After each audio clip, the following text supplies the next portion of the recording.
Well, we're podcasting on June the 30th. Is that right? Yes. Halfway through the year. Last Halfway day through the year. of June, and ready to make a transition from the book of Joshua To the second half of the year.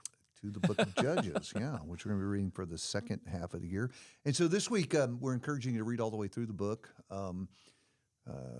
Jeff and I both believe there's great value in getting the whole picture. Absolutely. And not just piecemealing it all the way through. So it'd be great if you can sit down and read it in one sitting. Yeah. About an hour, maybe. Yeah. the Depending on whole how thing? fast you read it. It's 21 chapters. So And so give it a good read all the way through. And we just want to forecast for this week what you're going to be encountering when you read Judges. I think that Judges kind of naturally breaks up into two big parts. One part people are very familiar with, and the other part on the back end, some of the darkest stories in the Bible. and for that reason, they're not covered in kids' class. This will not show up in VBS. And because of that, just for most Christians, very unfamiliar stories. Yeah. In fact, I had a high school student a couple of years ago ask if we could go through the book of Judges. And he said, that's my whole reason. I discovered these stories at the end that I didn't know anything about. And so we will not leave off the end part this time. But on the front end, for people who've been raised going to Bible class, typically very familiar because you have this cycle of the judge period. Maybe we ought to back up a little bit, I guess, and say something about Joshua, because we're moving out of Joshua. You're transitioning from the areas of Joshua. In fact, The conquest, really, the period where they were taking the land, which ends Joshua, and then we're picking up their early, 300 or so years. Judges literally begins with after the death of Joshua, and so that's the whole point. You have a change of generation, kind of like from Deuteronomy to Joshua, from Moses to Joshua. Now it's from Joshua to this next generation and beyond. And and obviously that's where the wheels begin to fall off. So you kind of have this cycle You do. that they go through that is rooted in the failures that are hinted at in Joshua. Yeah. So and even what really the failures are hidden at the first chapters of the book. The chapters. We talk about the stories at the end, the kind of the epilogue of the book, if you will, from chapter 17 to the end. The book has a prologue too, really, from chapter 1 through chapter 3, verse 6. Chapter breaks in the wrong place, but that kind of serves as a prologue. Of course it is. But that prologue sets a lot of these themes. I mean, you can maybe see some ominous stuff in the days of Joshua, but especially after Joshua's dead, as the text says, and then the book basically gives you kind of the theological viewpoint of why the wheels are going to fall off so bad. In these individual stories, it's going to go forward and tell, starting in chapter 3, verse 7. Yeah, right. So we start out with sin. The people are captivated by what's around them. Well, and they're making worldliness, oddly enough. And they're letting the Canaanites stay among them instead of finishing the nation in days of Joshua has occupied the region. Now tribes, Joshua dismissed the terms. Tribes are responsible for mopping up what's left of the lesser Canaanite pockets in their own territory. And over the course of especially chapter 1 to chapter 2, verse 5, they don't. Right. They tolerate certain pockets of Canaanites to remain. And so right there, Moses wrote in the book of Deuteronomy, don't do that lest you fall in love with their gods, adopt their ways.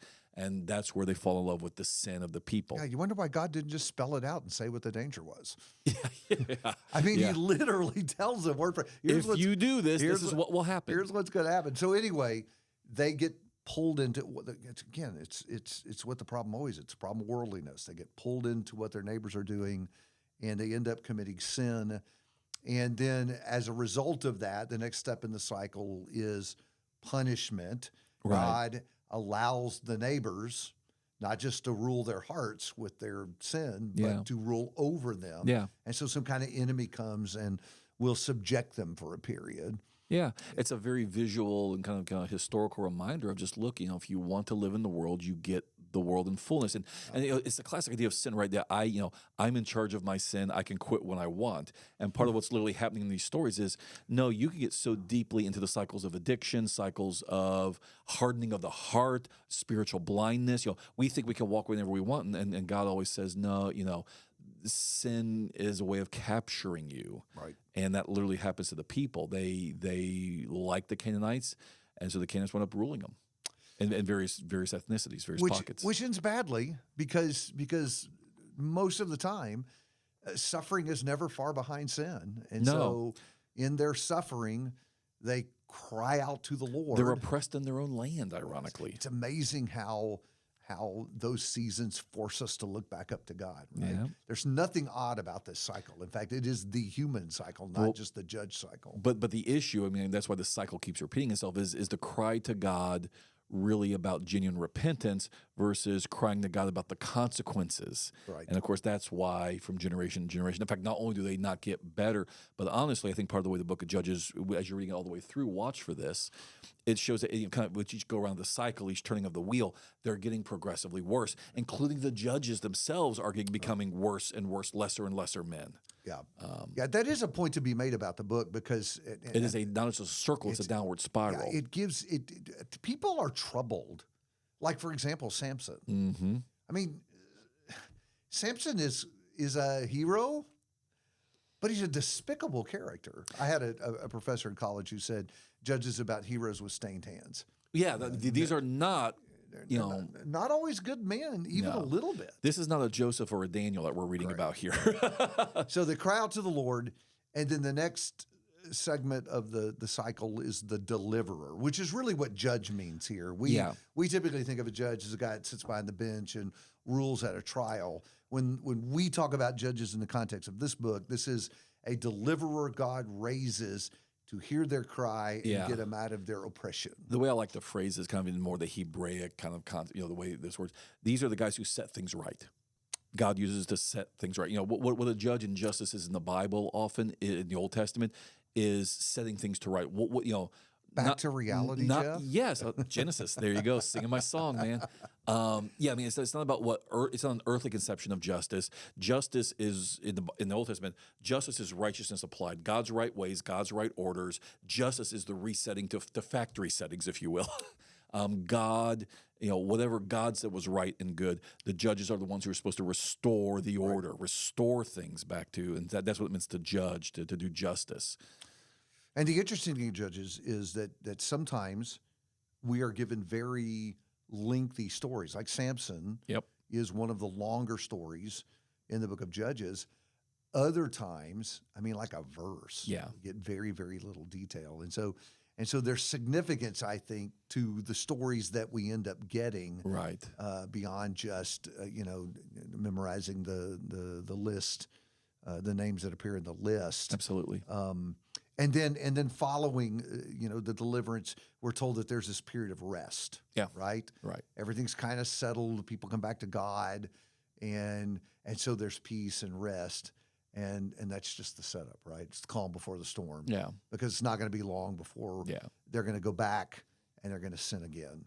And we just continue that cycle all the way through the book. Well, and I think part of again, as you're reading the book this week and you're thinking about the book as a whole, kind of if you're able to read across the book this week, to your point, David, one of the things that you begin to learn is because typically a judge will be raised up by God, he'll deliver them from whoever the oppressor is. And usually there'll be some sort of, often there's some sort of refrain about, as long as that judge lived, people did better, then he dies. The challenge is often transitioning from generation to generation. I mean, we've already seen this, earlier, in the book of Joshua. They obeyed the Lord in the days of Joshua and those elders. Then when those guys die, and so the challenge, whether it's in a family, in a congregation, in a nation, one generation's faithfulness does not guarantee a smooth transition to the next generation's faithfulness. Passing on the faith is something that we need to be, thoughtful about and intentional about, because part of what makes the cycles of Judges possible is one generation does not, pass the faith on in a very successful way to the next generation, and that's why we keep on winding up where we do. That's interesting, because I think that's the concern of every parent that's listening to us right now is I want to help my kid develop a strong faith in the Lord and see that, in the season I have be a generational thing. Going from one to the next. And so it's one of the many ways that I think that Judges has relevance and application today, because they're failing in the way Yeah. that we see it happening too often in culture today. That's Absolutely. just not getting from one generation to the next. Then the second big segment of this is the story on the back end that often get neglected. And I think in part that's just a practical matter. They don't fit the list, right? Yeah, yeah. And judges is all about the list. I mean, I remember Bible drill when I was a little kid. Memorize the list. You learn, even though are we going to debate how the list is wrong? Depends on which list you learned. Yeah, Abimelech wasn't a judge. Okay, He was not a judge. He was the anti-judge. We're going to agree on that. Oh, absolutely. Oh, yeah. So write Abimelech off the list. Abimelech doesn't belong on the list of judges. But anyway, the stories at the back end, as you said earlier, are just some of the darkest in the Bible. Yeah. And maybe that's another reason we kind of avoid them. They don't fit the list, and then they're just really, really disturbingly ugly stories. Yeah, and I think part of so by the time you get to the end of the book, this epilogue of these two awful stories at the end. Obviously you've done the cycle of the judges a number of times. It seems relatively hopeless because it's not just a cycle; it's a downward spiral. And I think those stories are given there to kind of theologically undergird at some point. It's kind of like the hardening of the heart in sin. This is kind of even at the national level. The longer you do this, the more you do this, the darker it gets. And just how depraved it can be that even the people of God are, one of the stories, the story's told in a way that basically puts them on par with Sodom. The way the story kind of verbally echoes some stuff. And so again, to say, this is how bad it can actually get if you harden yourself in a partial repentance that's more sorry for the consequences than genuinely, I've got to do better, I've got to change. It gets really dark at the bottom of that spiral. Coming back to a word that we talked about a minute ago, we used earlier, it is a complete abandonment of reality. Yeah. Reality kind of on a moral level and a reality on a religious level. They don't know who God is and how God is to be worshiped. Their minds have been so saturated with culture, and they don't even know what's right anymore, right and wrong, because they have been so saturated with culture. And, when the high school kids asked me to do a class on that, my initial reaction was, why do you guys want to do judges? And oddly, the further we went through this, your mind just kind of explodes with how relevant and applicable this is today, as we live in a culture that has lost touch with what real is, what reality is. And it's happening religiously. When you look at some of the things, in fact, even the religious world is laughing at itself. Back 6 months ago during the Christmas holiday season, there were even denominational folks who were calling out some of the just most embarrassing spectacles. Oh, how the Christmas bonanza. Yeah, the churches were putting on for pageant. Christmas. People flying around and water features for baptisms and I saw some of those videos too. They were horrifying. And even the religious world is saying this too much. Okay, guys, it's we've gone too far. But what it is really is I don't know who God is anymore. Well, no, and so to your point, part of what happens again, the further you move, not just from God, but from His ways and even His mind, how He sees things, reality. You certainly lose touch with reality, but again, you look at those dark stories at the end of the book, and it's absolute chaos. Yes, it's absolute. And so just like creation, you kind of start with formless and void, and God brings order, and without. And you see this in some of the prophets later in the Old Testament, where literally God's judgment is described as a process of decreation. I will reduce you back from the order that I brought the things. I will reduce you back to formless and void. Jeremiah uses that language, and Zephaniah hints at that as well. And so, this is actually, kind of the historical version in concrete stories of that idea. If you rebel against God, and the further you get from, God's ways and even God's mind, what life is for, what reality is for, you wind up with an almost decreated chaos, social chaos, religious chaos, political chaos. Yeah. And, again, you look around our culture right now, and we've been... this was never a Christian country, but the Judeo-Christian ethic had some sort of role to play in our culture for a long time. And as we, especially the past 2 or 3 generations, have not just abandoned, but intentionally repudiated it. You look around right now, and if you wonder where this comes from, it's the chaos that literally you can read about, the Israelite form of this at the end of the book of Judges. This is what happens when a culture intentionally repudiates the ways and the mind of God. It gets bad. What a time to talk about this right at the end of Pride Month, when there have literally, I was reading a news story this morning about just some of the bizarre celebrations that blended the celebration of homosexuality and nudity and children. Yep. Literally at a pride event. All this stuff is mixed together. Yeah. And you look at that and you think, have we all lost our minds? I mean, has culture just gone off the rails? And you're right. You get to the book of Judges at the end here and you read these stories and you think, what in the world is going on? And it is that's how in fact, the cycle connects with the end. Yeah, that's the point. At the bottom of the spiral, this is what it can look like. When you get to the bottom, and that is the point, is you just have no idea how bad it could get. How bad the chaos is going to be. Yeah. When you untie from the dock that is God and His Word and His will, and you just start drifting. And there's no way to halt the drift. There's no objective ground. Well, that's it for doing that. Well, and even to your example about kind of how depraved some of these Pride Month celebrations have gotten. The essence of God creating, giving order. What order is putting boundaries and limits on things. This much. In this sphere, sexuality is good in marriage, for instance. You take it outside. It brings chaos. And so, so much of sin, especially the kinds of worldliness that the world delights on in this country, is the removal of boundaries and borders and limits in the name of absolute freedom. Absolute freedom, as this country conceives of it, is chaos. And that's what you're seeing, again, as we have for several generations now pursued that version with earnestness and vigor and arrogance, is we are getting to a point where what's literally marching in the streets is chaos. Yeah,